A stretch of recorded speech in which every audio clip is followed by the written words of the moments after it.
Majeshi ya Urusi kwa mara ya kwanza yamefanikiwa kufika katika eneo la Dnipropetrovsk nchini Ukraine, na hii ni mara ya kwanza kabisa ambapo taarifa ya kufanikiwa kufika katika eneo hilo ni kwamba vikosi vyake vimefanikiwa kufika katika mpaka wa mkoa wa Dnipropetrovsk wa Ukraine kwa mara ya kwanza, na walikuwa wakiingia katika kitovu cha viwanda pamoja na madini cha kati mashariki mwa kile ambacho kilikuwa kinaashiria kwamba ni mkakati wa kurudisha nyuma mipango ya Kiev, na hadi hivi sasa bado halijatolewa jibu la moja kwa moja kutoka Ukraine juu ya matamshi hayo ya Urusi.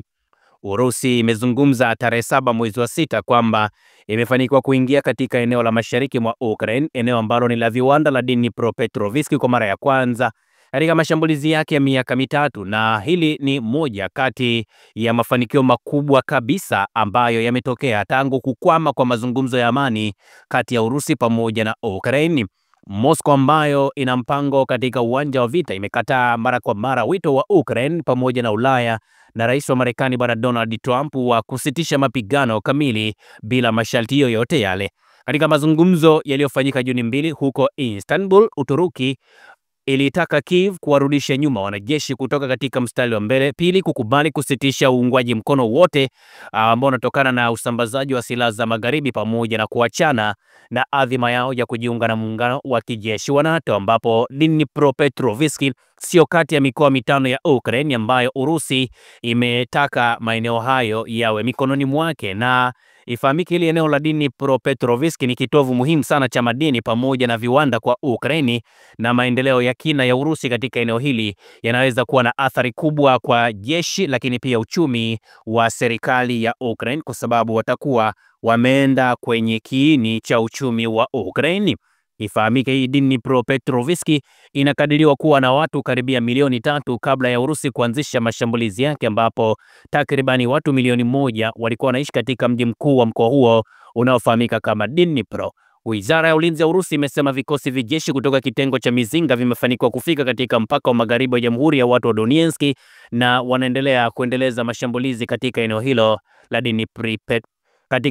Dnipropetrovsk. Kusonga mbele kwa vikosi vya Urusi katika eneo jingine la Ukraine ni pigo na ni moja kati ya ishara mbaya kwa Ukraine, ambapo vikosi vya Kiev kwa hivi sasa vinakumbana na athari kubwa sana zinazotokana na mashambulizi ya Urusi, japokuwa hadi hivi sasa bado hakuna jibu lolote. Mnamo mwaka 2022 Moscow ilisema kwamba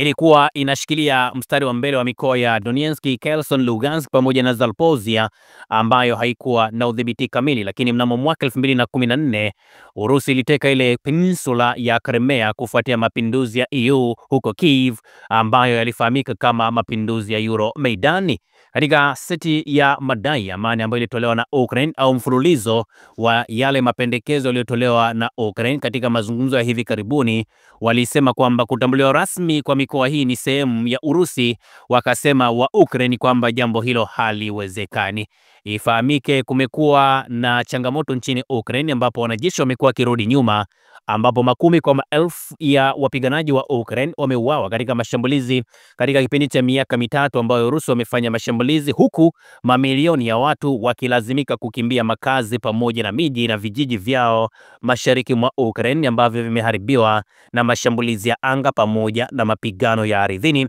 ambayo yamefanywa na Urusi. Na katika kuelezea juu ya hicho ambacho kimetokea katika namna ambayo Urusi wameendelea kufanya mashambulizi, tumeona wanajeshi wa Ukraine walizungumza kwamba Urusi imekuwa ikisonga mbele haraka katika maeneo ambayo hasa ni maeneo yenye tambarare, ikizingatiwa kwamba kuna vikwazo vichache vya asili au vijiji ambavyo vinaweza kutumika kama sehemu ya ulinzi wa vikosi vya Kiev. Na Urusi pia ilitumia eneo la Dnipro kama uwanja majaribio kwa kombora lake la majaribio la Oreshnik mwishoni mwa mwaka 2024, wakisema kwamba ilikuwa inapiga kituo cha uzalishaji wa silaha za angani, ambapo mapema siku ya Jumapili maafisa wa eneo la Ukraine wakasema mtu mmoja aliuawa katika eneo hilo katika shambulizi kwenye kijiji kilicho karibu na mstari wa mbele wa mapambano. Kwa hiyo Urusi wanaendelea kuchukua maeneo mengine pale nchini Ukraine, na hivi sasa tunaona wanachukua maeneo ya kimkakati. Unajua, unapozungumzia eneo ambalo ni nyeti, eneo ambalo ni muhimu kwa ajili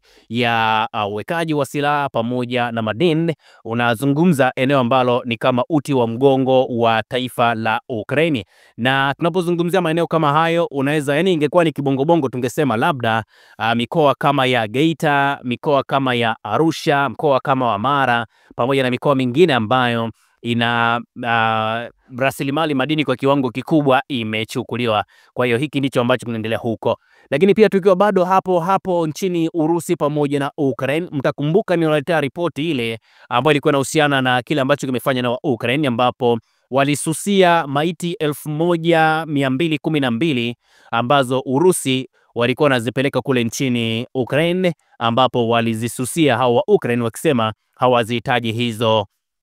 maiti, ambapo Urusi tayari imesema iko tayari kukabidhi mabaki ya maiti za wanajeshi wa Ukraine zaidi ya 6,000 ambao wamefariki dunia katika eneo la Special Military Operation, ambapo Kyiv yenyewe imegoma kupokea miili ya hawa wanajeshi hao ambao wamefariki, wakisema kwamba hawakubaliani na tarehe ambayo imetolewa na Urusi. Na ifahamike kundi la kwanza la miili 1212 ya wanajeshi wa Ukraine waliofariki ilifikishwa kwenye kituo maalum cha kubadilishana na ilikuwa iko tayari kukabidhiwa kwa Kyiv. Wizara ya ulinzi ya Urusi ilizungumza, ambapo Moscow imeamua kurudisha miili ya wanajeshi zaidi ya 6,000 wa Ukraine katika kile ambacho kinaonesha kwamba ni mpango wa mazungumzo ya kibinadamu katika mazungumzo kati ya pande zote mbili. Na Warusi walijaribu pia kuhamisha mabaki hayo siku ya Jumamosi tarehe 7 ya mwezi wa 6 mwaka 2025, lakini wawakilishi wa Kyiv walishindwa kufika katika eneo la mabadilishano kwenye mpaka kati ya Belarus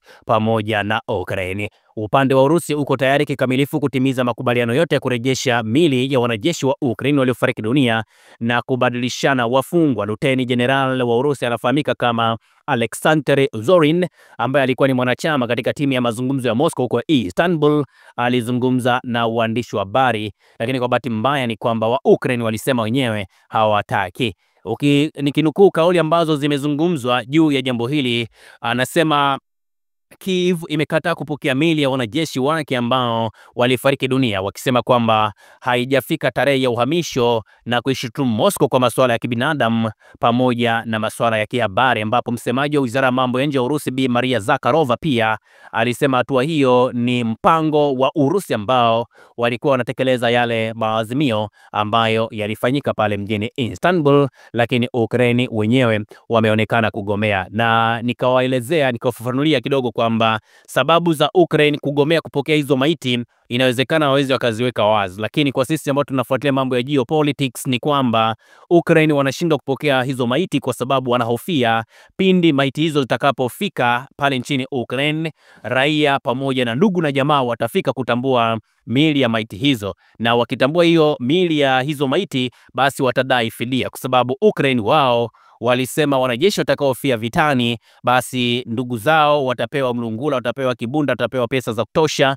na hivi sasa tunaona wa Ukraine hawana hizo fedha, ndio maana wamegomea kuchukua miili hiyo zaidi ya 6,000. Na ifahamike miili ya wanajeshi ambao wamerejeshwa ni wale ambao walifariki dunia wakiwa na akili timamu, lakini wapo wale ambao wapo under 25 age, kwa maana ya chini ya miaka 25, hao wamerudishwa nyumbani. Naweka nukta ya taarifa ambazo zinatokea katika maeneo mbalimbali pale nchini Urusi bana, ni kwamba Urusi imefanikiwa kuziharibu ndege zisizokuwa na rubani za Ukraine ambazo zilikuwa zimelenga jiji la Moscow, ambapo Kyiv imeongeza mashambulizi katika mji mkuu wa Urusi katika wiki za hivi karibuni. Sasa taarifa ni kwamba ndege 10 zisizokuwa na rubani za Ukraine ambazo zilikuwa zimelenga Moscow zilidunguliwa na idara ya ulinzi wa anga ya Urusi usiku kucha, kwa mujibu wa meya wa mji mkuu wa Urusi anayefahamika kama Sergei Sobyanin. Idara ambayo kupitia katika ukurasa wa Telegram imeripoti kwamba uvamizi wa UAV moja au karibu kila saa mapema Jumapili, ambapo wafanyakazi kutoka idara ya dharura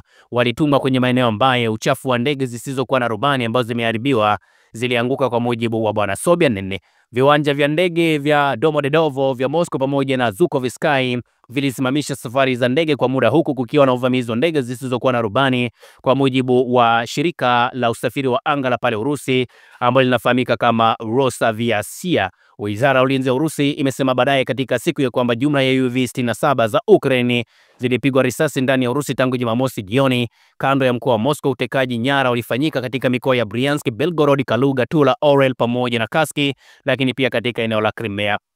Ukraine imesidisha kwa kiasi kikubwa mashambulizi yake ya ndege zisizokuwa na rubani kwenye miundombinu